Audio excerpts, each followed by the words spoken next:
Buenos días o buenas noches, bienvenidos a Breves Historias de la Historia. Hoy con este capítulo o con esta cápsula comenzamos una serie de 5 cápsulas dedicadas a la Revolución Mexicana. Al igual que las cápsulas sobre la independencia de México, pues la Revolución Mexicana es un tema muy extenso, muy amplio, que por más que traté de resumirlo, pues me salieron 5 cápsulas y todavía falta mucho que contar, ¿no? Pero yo espero que en estos 5 capítulos podamos abarcar lo más importante y pues que se queden con una idea más o menos clara de lo que representó la Revolución Mexicana, a reserva de que ustedes quieran investigar o leer o informarse más por su cuenta, ¿no?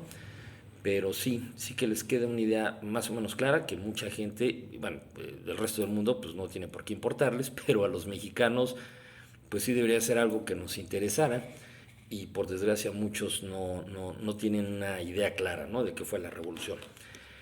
Eh, Voy a hacer estas 5 cápsulas. El formato, más o menos, ustedes lo van a ver, es, voy a tratar de darles al principio un resumen muy breve del periodo que voy a abarcar en la cápsula, y posteriormente me voy con los detalles y con las anécdotas chistosas y curiosas, ¿no?, sobre el tema. Entonces, bueno, para entender a la Revolución Mexicana, pues primero hay que entender el Porfiriato, que fue el periodo anterior a la Revolución, ¿no?, y el cual dio origen a la Revolución Mexicana. Eh, Entendemos por Porfiriato el periodo de gobierno del general Porfirio Díaz, que fue un periodo de 30 años y que pues básicamente fue una dictadura, ¿no? Ese periodo abarca más o menos podríamos decir, del 23 de noviembre de 1876, cuando Porfirio Díaz sube a la presidencia, o nos podemos ir un poquito antes, ¿no?, el 2 de abril de 1876, cuando lanza el plan de Tuxtepec, donde se levanten armas. Y bueno, posteriormente, como les decía, el 23 de noviembre va a llegar a la presidencia, y su gobierno, su dictadura, dura hasta el 29 de mayo de 1911, que es cuando Porfirio Díaz, en Veracruz, en el puerto de Veracruz, sube al vapor alemán, el Ipiranga, que es el que lo lleva al exilio a Europa. Y bueno, en este porfiriato, en esta dictadura, hay que mencionar que Porfirio Díaz celebraba elecciones, ¿no?, religiosamente, tal y como lo marcaba la Constitución, primero de 4 años y al final, ¿no?, de 6 años. Entonces él rigurosamente cumplía con el requisito de convocar elecciones, nada más que curiosamente pues él era el único candidato, ¿no? Aunque bueno, había otro que ya se los platicaré ahorita más adelante. Entonces, pues curiosamente él era el único candidato y pues siempre ganaba, ¿no? Y lo mismo pasaba con gobernadores, con alcaldes, con diputados, con senadores, que obviamente todos los candidatos pues los designaba Porfirio Díaz y pues todos ganaban, ¿no? Entonces se aparentaba que vivíamos en una república federal cuando en realidad era una dictadura, ¿no? Durante este periodo del porfiriato sí hubo un periodo de 4 años donde Porfirio Díaz respetó el principio de la no reelección, que también ahorita lo platicaremos, que fue de 1880 a 1884. Es decir, él sube como presidente en 1876, cumple su periodo de 4 años y se convocan nuevas elecciones, y en teoría, respetando el principio de la no reelección, entra como su candidato un militar tamaulipeco que era compadre de Porfirio Díaz, un señor de nombre Manuel González. Y entonces pues obviamente gana, es presidente 4 años, y en 1884 pues otra vez se lanza Porfirio Díaz y curiosamente gana, y ya de ahí para el Real ya él fue el único candidato. Obviamente él lo que argumentó es que respetaba el principio de no reelección, entonces pues dejó el cargo, hubo otro presidente y luego pues ya se podía reelegir, o sea, que no,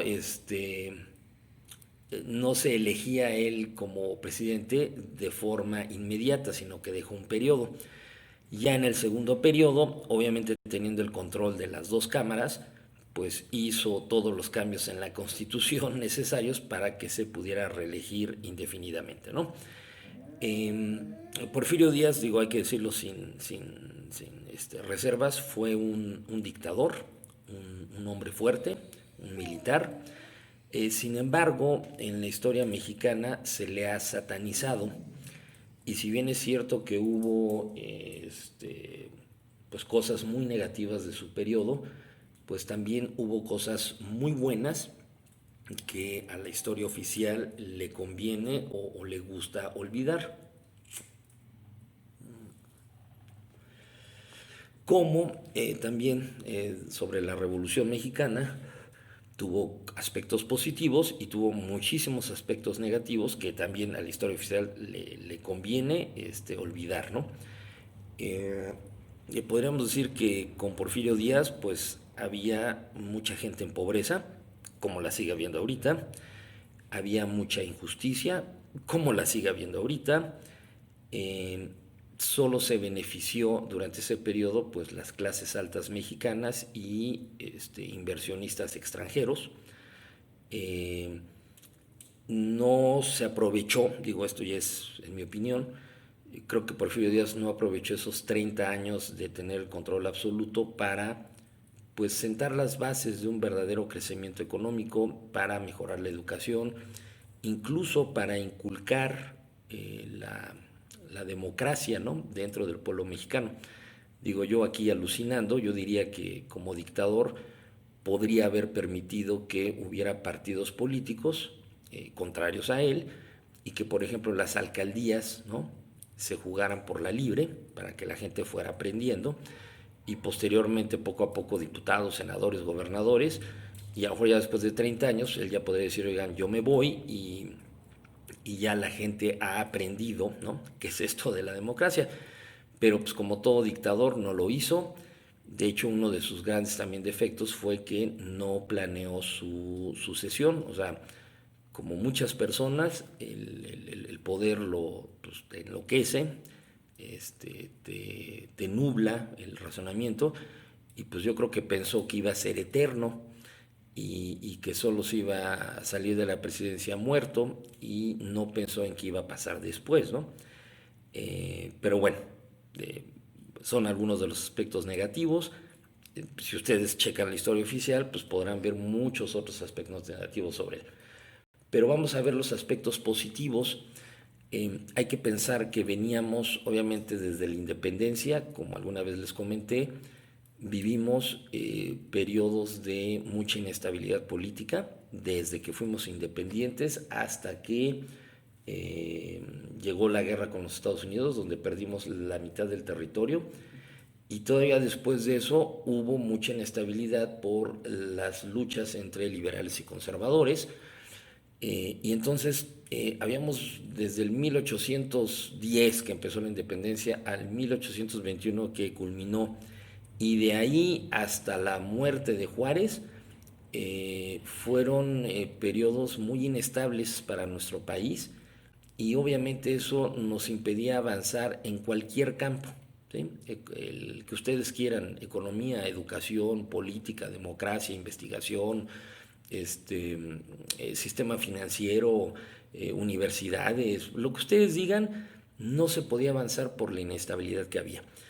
Entonces, una de las grandes virtudes de Porfirio Díaz, a pesar de lo malo de su periodo, fue que hubo paz y orden durante 30 años. O sea, hubo estabilidad. Es cierto, bajo una mano de hierro, pero hubo estabilidad y eso permitió que se empezara a avanzar y a sentar las bases de un verdadero proyecto de país. Claro, fue a un precio muy alto, con muchas injusticias y la mayor parte de la población pues no se benefició, ¿no? de esta paz, pero bueno, la hubo, ¿no? Se acabaron los cuartelazos, o sea, se respetaban los periodos presidenciales, claro, con el mismo, pero se acabó esa costumbre del cuartelazo que tanto daño nos había hecho. Y pues nada más para mencionar un beneficio más, eh, cuando Juárez murió, o más bien cuando Porfirio Díaz entró a la presidencia, había 640 kilómetros de vías férreas en el país. Para cuando terminó el último periodo de Porfirio Díaz, había 19.280 kilómetros, más o menos, de vías férreas. Claro, muchas construidas a sobreprecio, muchos políticos, inversionistas nacionales o extranjeros, pues haciéndose millonarios con esos contratos, pero bueno, se dejó una infraestructura y qué cosa curiosa, ¿no? La principal fuente de movilidad de posteriormente los revolucionarios, pues fue el tren, ¿no? Eso les ayudó a levantarse en armas, ¿no? Y a combatir a Porfirio Díaz. Entonces, como todo en la historia, Porfirio Díaz tuvo cosas buenas, cosas malas, y yo creo que pues sería justo que se le rescatara, ¿no? En la historia y no se le satanizara tanto. Entonces, les digo, básicamente ese fue el periodo del porfiriato, o sea, la dictadura de Porfirio Díaz, que fue el antecedente de la Revolución Mexicana. Y pues ahora entremos a los detalles, ¿no? Bueno, para empezar, eh, Porfirio Díaz, antes de ser dictador, fue un militar y fue un militar del bando liberal. De hecho, fue uno de los mejores generales de Benito Juárez. Y logró triunfos contra las tropas invasoras francesas. Entonces, él era un héroe, ¿no? Hasta antes de convertirse en un dictador, era un héroe nacional, ¿no? Por así decirlo.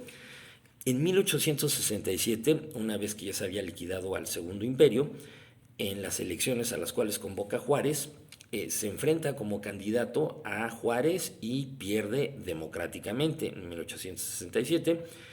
En 1871, que son las siguientes elecciones, porque acuérdense que eran periodos de 4 años, otra vez se presenta como candidato contra Juárez. Juárez le vuelve a ganar democráticamente y es entonces cuando Porfirio Díaz se levanta en armas, como cualquier generalote, con el plan de la Noria. Recuerden que siempre desde que terminó la independencia, cualquier generalote que se levantaba en armas proclamaba un plan, ¿no? Entonces, en este caso era el plan de la Noria.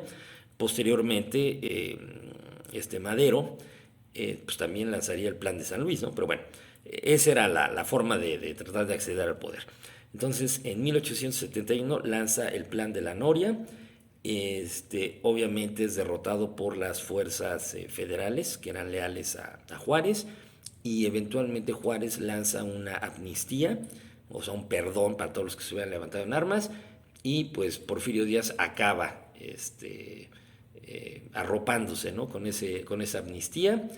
Y bueno, algo curioso, en este plan de la Noria, el primero que emite Porfirio Díaz para levantarse en armas, él es el que acuña la frase de sufragio efectivo, no reelección.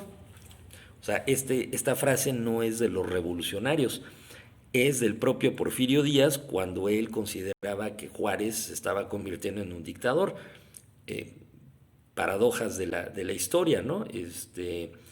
Él se levantó hablando del sufragio efectivo, no reelección, porque no le parecía que Juárez estuviera reeligiendo, y pues luego él se quedó 30 años en el poder, ¿no?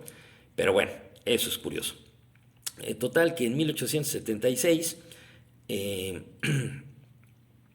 había muerto ya Juárez. Sebastián Lerdo de Tejada había sido presidente, y creo que en el 72 murió Juárez, entonces fue de 72 a 76 presidente Sebastián Lerdo de Tejada. Y en las elecciones del 76, el Lerdo es reelecto por el Congreso, ¿eh? Pero el que era en ese entonces el vicepresidente, que era un señor José María Iglesias, como él quería también ser presidente, pues no reconoce a Lerdo porque lo había reelecto el Congreso, y entonces tanto Lerdo como Iglesias se preparan para enfrentarse, y es ahí donde Porfirio Díaz aprovecha y lanza su segundo plan, que era el plan de Tuxtepec, donde otra vez pedía elecciones democráticas y pedía el sufragio efectivo en no reelección. Y mientras Lerdo e Iglesias se enfrentan, pues Porfirio Díaz aprovecha la coyuntura y logra hacerse del poder y eliminar a los lerdistas, a los iglesistas. Se hace del poder y entonces convoca elecciones en el 76 y obviamente él queda como candidato ganador, y por eso decimos que a partir del 23 de noviembre de 1876 Porfirio Díaz sube como presidente electo, y pues ahí va a empezar su larga dictadura de 30 años en México. Les comentaba que durante su dictadura pues siempre se convocaba elecciones y él era el único candidato.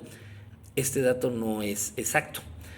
Obviamente cualquier general o político prominente pues no se atrevía a lanzarse contra Porfirio Díaz, porque la maquinaria gubernamental pues lo iba a aplastar o lo iban a hostigar o quizás hasta asesinar. Sin embargo, hubo un señor de nombre Nicolás Zúñiga y Miranda que en las elecciones de 1892 también se lanzó como candidato contra Porfirio Díaz.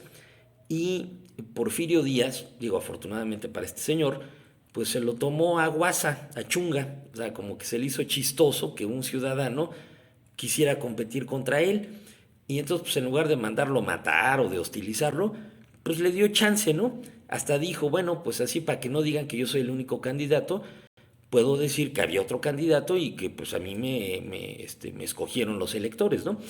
Entonces, este señor Nicolás Zúñiga y Miranda se lanzó como candidato contra Porfirio Díaz en 1892, en 1900, en 1904 y en 1910, y obviamente pues no sacaba más que un centenar de votos, ¿no?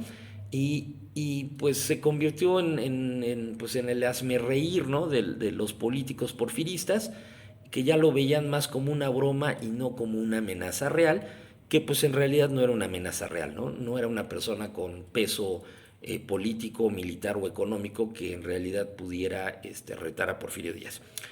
Algo curioso de este señor Nicolás Zúñiga y Miranda es que desde las elecciones de 1892, donde pues obviamente perdió con Porfirio Díaz, pues él dijo que había fraude, lo cual pues era cierto, ¿no? Y entonces él se proclamó presidente legítimo de México. No sé a qué personaje de que ahora es nuestro presidente en el 2020 le suena eso bueno, de perder elecciones, decir que fueron fraudulentas y de proclamarse presidente legítimo. O sea, no es algo nuevo, por desgracia la gente no lo sabe y pues la historia simplemente se va repitiendo en círculos. Pero bueno, esto fue este señor Nicolás Zúñiga y Miranda, que era el eterno candidato que se enfrentaba a Porfirio Díaz.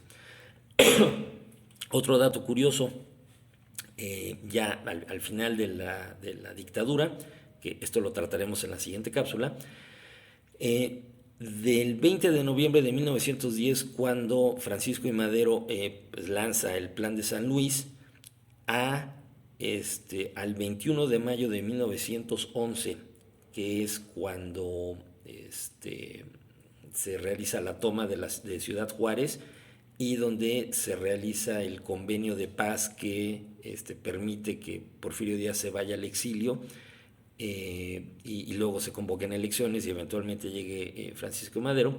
Fíjense que fue del 20 de noviembre de 1910 al 21 de mayo de 1911, o sea, fueron escasos 6 meses para poder tirar a Porfirio Díaz. O sea, era un dictador, controlaba todo en el país, y sin embargo, en el momento, y obviamente fue la coyuntura histórica, social, ¿no? Económica, pues simplemente bastaron 6 meses y hasta eso hay que decirlo, ¿no? Con pocas batallas, para que ese dictador que parecía inamovible, pues fácilmente y rápidamente se fuera al exilio, ¿no? Eh, También hay que comentar, bueno, y aquí son dos eventos, ¿no? Hay que comentar que en septiembre de 1910, o sea, poquito antes de que estallara la Revolución Mexicana, pues se celebraron los 100 años de la independencia de México y obviamente Porfirio Díaz organizó un mes de festejos, ¿no? Obviamente invitaron a una bola de embajadores y potentados extranjeros para celebrar y para mostrarles, ¿no?, que México está avanzando bajo su dictadura. Y pues de los muchos detalles, para esas celebraciones y las fiestas y las recepciones y celebraciones que hubo, pues todos los meseros que atendían a estos invitados extranjeros, obviamente, bueno, o eran meseros mexicanos pero con aspecto europeo, o de plano eran europeos, porque Porfirio Díaz quería dar una buena imagen. Muestra esto del racismo que había y que sigue existiendo, ¿no? Obviamente en México. Obviamente se importaron para esas celebraciones vino, champán, caviar, paté de Francia, pero se importaron, digo, por toneladas, ¿no? En lugar de dar, pues no sé, platillos, bebidas propias de México, pues recuerden que en ese entonces se admiraba todo lo extranjero, parte Estados Unidos, pero también mucho se admiraba a Francia, ¿no? Se buscaba parecerse a los europeos, ¿no? Entonces, bueno, ¿por qué es curioso este detalle de que los meseros de plano eran de tipo o aspecto europeo o de plano europeos? Bueno, hay un antecedente. En 1907, o sea, 3 años antes, vino a México de visita el secretario de Estado de los Estados Unidos, ¿no?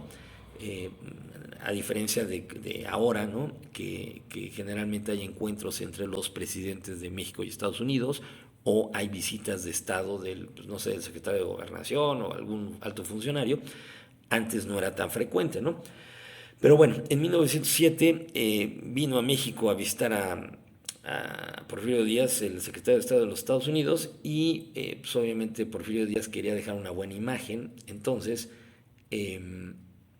lo que hicieron fue a todos los mendigos y vagos que había en la Ciudad de México y que le daban un aspecto lamentable, pues lo que se hizo fue invitarlos a que se bañaran, se cortaran el pelo y se les dio ropa nueva. Esto con la idea de que cuando el secretario de Estado norteamericano llegara, pues viera, bueno, tuviera una mejor imagen de la Ciudad de México. ¿Qué pasó? Pues que todos estos vagos, menesterosos, gente humilde que les dieron la ropa, pues lo que hicieron fue venderla o empeñarla o apostarla para poder obtener pulque, ¿no? O cualquier otra cosa, ¿no? Dinero o pagar alguna deuda, ¿no? Y entonces, pues el aspecto de la Ciudad de México no mejoró en lo más mínimo. Por eso, para 1910, pues lo que hizo Porfirio Díaz fue ordenar redadas de gente humilde, de vagos en la ciudad, y para que no dieran una mala imagen, ¿no? Eh, También algo curioso en este periodo de Porfirio Díaz fue el famoso evento, que de hecho creo que ya va a salir una película, que fue el famoso baile de los 41. Esto sucedió en 1901 y bueno, básicamente y así de forma sucinta, eh, un día la policía pues les dieron el pitazo de una fiesta y llegaron a esta fiesta y encontraron a 41 hombres vestidos algunos o todos de mujeres o de mujer en una fiesta. Entonces los arrestaron a todos, a los 41. Obviamente estos 41 hombres vestidos de mujer pues eran homosexuales, era una fiesta de homosexuales. Lo curioso es que a la cárcel nada más entraron 40, no los 41 que habían sido arrestados.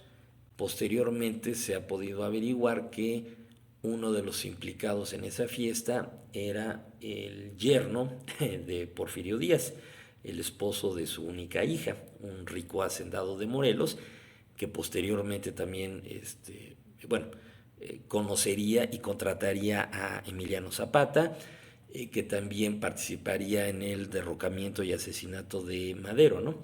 Entonces, este señor de apellido Mier y Terán, les digo, un rico hacendado, pues bueno, nada más 40 entraron a la cárcel. Y porque pues, le avisaron a Porfirio Díaz y Porfirio Díaz ordenó que soltaran a su yerno, porque imagínense el escándalo de que hubieran arrestado al esposo de la única hija del dictador de México en una fiesta de homosexuales y vestido como mujer. Entonces de ahí viene ese famoso, el baile de los 41, de los cuales solo 40 entraron a la cárcel. Y pues no propiamente de ahí, pero de, ahí, de esos eventos también se deriva una expresión aquí en México, que es el de los jotos, ¿no? Que se usa para designar a los homosexuales. Resulta que en ese entonces la homosexualidad estaba mal vista y cuando arrestaban a algún homosexual, como fue en este caso, los metían a la cárcel, pero los separaban de los reos comunes o de los reos violentos o de los presos políticos, ¿no? Entonces, en las cárceles había secciones que también se les llamaban crujías.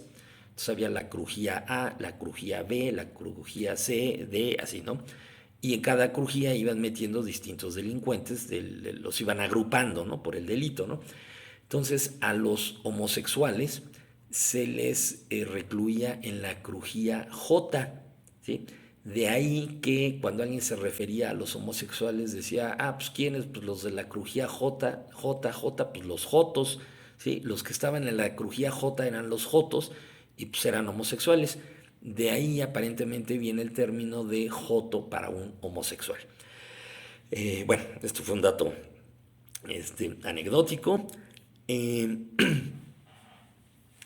Curiosamente, Porfirio Díaz, eh, si hablamos o lo comparamos con Juárez, que a final de cuentas fue su jefe, por así decirlo, y que Juárez es un héroe, ¿no?, en la historia nacional, recordemos que uno de los atributos o uno de los hechos o características de Juárez que lo hace tan famoso, pues es que era un oaxaqueño y era un indígena zapoteca puro, ¿no? Supuestamente, ¿no? Y entonces pues toda la historia, ¿no? De cómo un zapoteca puro en la pobreza y que cuidaba ovejitas pudo llegar a la presidencia. Bueno, pues obviamente como Juárez, como Porfirio Díaz se volvió un dictador, pues ya se le trata como un enemigo de la patria, ¿no? Sin embargo, hay que recordar que Porfirio Díaz, pues así como Juárez, también era oaxaqueño y él también era indígena casi puro, nada más que él era mixteco, ¿sí? Sus padres eran mixtecos, no puros como los zapotecos que fueron padres de Juárez, pero casi casi. Entonces, una similitud con Juárez. Luego, aunque era un generalote, como yo siempre les digo, que tomó el poder, no era una persona ignorante. De hecho, había estudiado.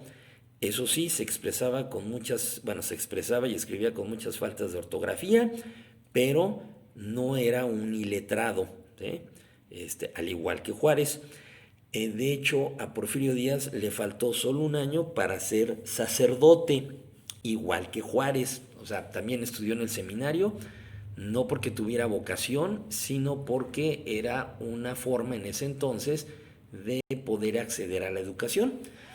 Obviamente la mamá de Porfirio pues, estaba muy contenta de que hubiera escogido la carrera eclesiástica. Porfirio pues, obviamente no tenía ninguna intención de ser sacerdote y cuando le faltaba un año para volverse sacerdote, pues le avisó a su mamá que iba a dejar el convento, el seminario y que iba a estudiar para abogado. Obviamente la mamá lloró, se deprimió, pero bueno, aceptó la decisión de su hijo y entonces Porfirio se metió allí en Oaxaca a estudiar para abogado y cuando le faltaba un año para recibirse como abogado, pues coincidió con el último periodo presidencial de Santana. Y en el último periodo presidencial de Santana, que ya hablaremos de él en alguna otra cápsula, se hizo un referéndum, ¿no? Para donde la gente tenía que decidir si Santana se podía quedar como presidente y bueno, pues como dictador vitalicio, ¿no? Y obviamente pues esperaba que todo el mundo votara que sí y a los que votaban por el no, pues los militares lo arrestaban porque pues era algún revoltoso, ¿no? O algún foco de rebelión posteriormente. Pues, como les decía, Porfirio Díaz estaba a un año de recibirse como abogado cuando se convocó a este referéndum, esta votación, y Porfirio, ante el asombro de los funcionarios de la casilla, enfrente de ellos, dijo que, pues, que no quería votar, ¿no? Entonces uno de los funcionarios, o bueno, esto es lo que dice la anécdota, pues le dijo que si tenía miedo de expresarse, ¿no? De votar. Y entonces Porfirio Díaz, muy molesto, pues dijo que no, y agarró su boleta y enfrente de ellos marcó la casilla de que no estaba de acuerdo con que Santana se volviera un dictador. Obviamente los funcionarios pues no se la creían que alguien en su cara se atrevía a decirle que no a Santana, y pues tardaron en reaccionar. Unas horas más tarde, cuando mandaron un piquete de soldados a arrestarlo por revoltoso, pues ya Porfirio Díaz había huido a la sierra y eventualmente se unió al levantamiento de los liberales que eran acaudillados por el cacique guerrerense Juan Álvarez, que eventualmente derrocó a Santana en su última presidencia. Entonces, bueno, como les decía, pues no era ningún ignorante Porfirio Díaz, estuvo a punto de ser sacerdote y también a punto de ser abogado, y pues terminó siendo militar, y un muy buen militar. Les comentaba que tenía un compadre, Manuel González, tamaulipeco, que pues le hizo el paro, ¿no?, en 1880 para cumplir el requisito de la no reelección, y entonces pues él se lanzó, ¿no?, como presidente, obviamente con el visto bueno y la venia de Porfirio Díaz, y pues con el convenio, ¿no?, de que acabando su periodo, pues el siguiente candidato iba a ser Porfirio Díaz. Y pues quizás pensaron, o por lo menos Porfirio Díaz pensó que así se la podían llevar una y una. Ya luego la pensó mejor y dijo, no, mejor yo solito me sigo, y cambió la constitución. Pero bueno, algo curioso de Manuel González es que era manco, le faltaba un brazo, ¿no? Una cosa, un mano o el antebrazo, ¿no? Y es curioso porque en la historia de México hemos tenido solo dos presidentes mancos. Uno, Manuel González, y el otro, que ustedes imaginarán, es Álvaro Obregón, que recuerden que en las batallas de Celaya y León contra Villa perdió un brazo y posteriormente llegó a la presidencia. Entonces, los únicos, bueno, más bien diría, no los únicos, en México a lo largo de nuestra historia hemos tenido dos presidentes mancos: Obregón, que es el más famoso, pero también Manuel González, que era compadre de Porfirio Díaz. Porfirio Díaz, como les decía, era un militar liberal, participó en la primera batalla del 5 de mayo. De hecho, una vez derrotados los franceses cuando se encontraban en retirada, pues todos los militares liberales, ¿no?, de Juárez, pues no se la creían que hubieran derrotado al ejército francés, y estaban tan contentos que se les olvidó salir a rematar a los franceses. El único general que salió con algunas fuerzas a perseguir a los franceses y a tratar de derrotarlos definitivamente fue precisamente Porfirio Díaz. Y un año después, en la segunda batalla de Puebla, que casi nunca nadie habla de eso porque ahí nos derrotaron, también estuvo ahí Porfirio Díaz entre los generales liberales, en la segunda batalla, que fue batalla y luego sitio de la ciudad de Puebla, y que ganaron los franceses, y que eso permitió el establecimiento del Segundo Imperio. Porfirio Díaz bueno, participó en esa segunda batalla, fue derrotado con los demás liberales, fue hecho prisionero, y se le tuvo cautivo en la ciudad de Puebla, en un convento ahí cerca del centro, en espera de mandarlo a Francia como prisionero. Pudo, con ayuda de sus contactos liberales, pudo escapar de la prisión aquí, bueno, del convento aquí en Puebla, y se fugó y llegó hasta Oaxaca, donde pudo reclutar nuevas fuerzas y pudo tomar Oaxaca, y eventualmente pudo hostilizar y luego avanzar contra el imperio de Maximiliano, ¿no?, y ayudar a Juárez a derrotar al Segundo Imperio. Ya por último, hay que mencionar que Porfirio Díaz, bueno, tuvo ahí varios quereres y me imagino que varios hijos, pero oficialmente se casó dos veces. La primera se casó hasta los 37 años, digo, pues estaba muy ocupado, ¿no?, peleando por todos lados. Entonces se casó a los 37 años y se casó con una prima suya. Al igual que ahora, pues no, las autoridades eclesiásticas pues no veían con muy buenos ojos el matrimonio entre familiares, pero pues era algo más o menos común, ¿no? Ya ahora en el México del 2020, pues no, es algo que está socialmente satanizado, ¿no? Pero el caso es que Porfirio Díaz se casó con una prima suya, de nombre Delfina Ortega, Delfinita, y lo curioso es que se casó con ella a través de un poder notarial. Resulta que Porfirio Díaz pues estaba ya organizando el famoso sitio de Querétaro, ya para darle el golpe de gracia al segundo imperio de Maximiliano, y pues no tenía tiempo para ir a casarse con su prima, entonces mandó a una persona de su confianza con un poder notarial para que se casara con su prima, ¿no? Entonces, pues algo curioso, ¿no? Casarte con un poder notarial.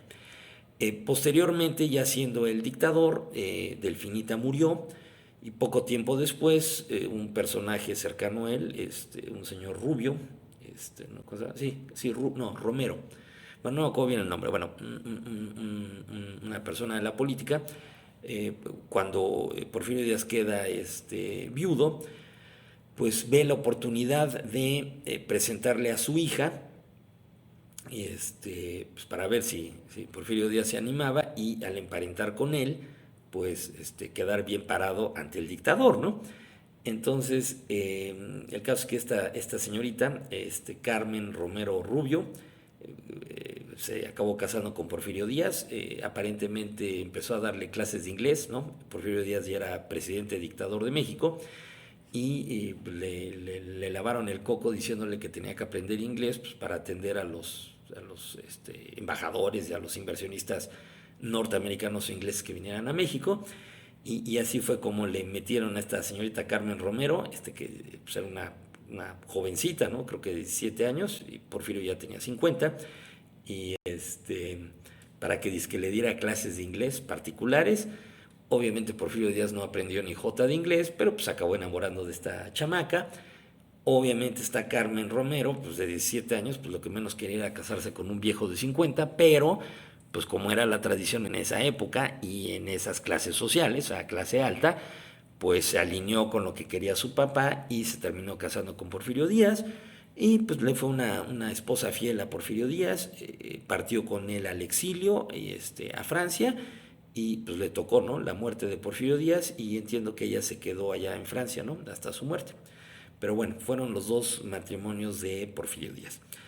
Entonces, bueno, con esto terminamos esta primer cápsula que lo que buscaba era darles un antecedente de qué era el porfiriato, de quién era Porfirio Díaz, antes de entrar a la siguiente, donde ya hablaremos de cómo empieza la revolución, cómo llega Madero a la presidencia, y también en la próxima cápsula vamos a platicar cómo, aunque Porfirio Díaz era un dictador, pues había grupos políticos, económicos dentro de su dictadura que cuando vieron que él se iba haciendo viejo, pues ellos también tenían interés, ¿no? en poner a su candidato para sucederlo y toda esa circunstancia fue lo que permitió que se llevara a cabo la Revolución Mexicana y que como veremos después de estas 5 cápsulas, pues la Revolución Mexicana no es lo que nos pintan, no fue algo tan positivo ni tan glorioso, ¿no? Pero bueno, eso ya lo iremos platicando.